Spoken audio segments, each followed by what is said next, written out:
Jesse Norman.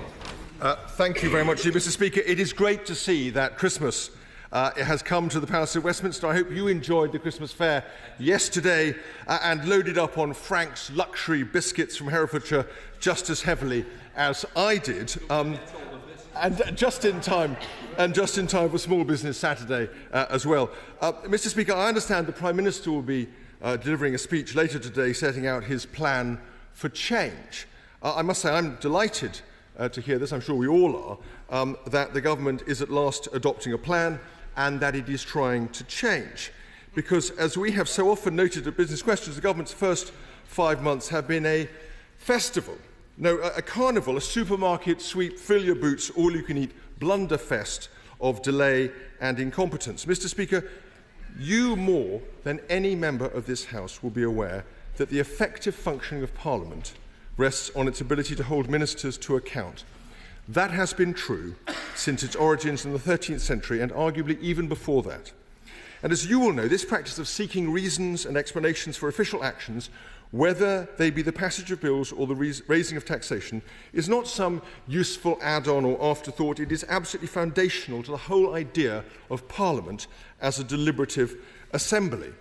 So I'm sure you will understand my disappointment that the Leader of the House has been so persistently unwilling to answer or even to address the very simple questions which I have been putting to her in recent weeks. On November the 14th, I drew attention to the government's incompetence in combining 3 measures at the same time on national insurance and the minimum wage in a way that drastically raises the cost of hiring entry-level staff, and I asked for an assessment of the total impact of these measures.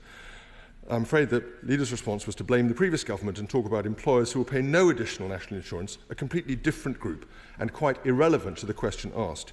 November 21st, I again highlighted this problem and got the same response, to blame the last government and change the subject.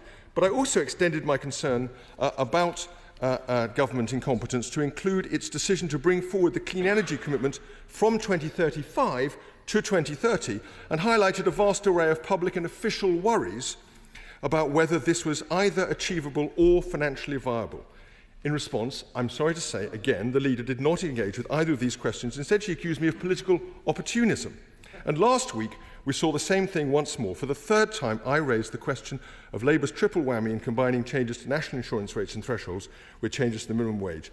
This time, the Leader did not simply duck the question and change the subject. She also gave me the benefit of a little homily on the duties of the opposition.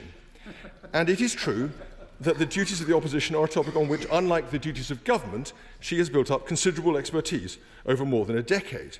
But the real point is this, Mr. Speaker. For a month now, I have been asking some basic questions and put them to the Leader of the House about the incompetence of this government. Many different responses were open to her.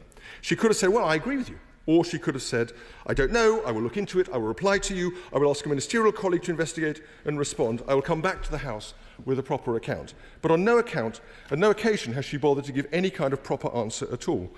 Instead, and I fear the same will be true this week, the Leader's approach has been to change the subject, attack the previous government rather than defend the record of her own government, which is the whole point of these exchanges. Let us see what she says when she stands up shortly.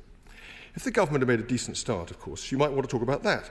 But the truth is the government has made a dreadful start. It's been beset by petty scandals from the beginning. It's destroyed business confidence through a budget that's visibly unravelling before our eyes. And only this week it's lost a cabinet minister to new revelations about a criminal conviction for fraud. Little wonder the Prime Minister wants a reset. So let me say this, Mr. Speaker. The Leader's unwillingness to engage, to recognise and to respond to questions is arguably more important than any aspect of policy, because it strikes at the heart of the very idea of our parliamentary democracy. It is a discourtesy. In fact, I would suggest possibly even an insult to you, Mr. Speaker, to all our colleagues and their constituents and to this House.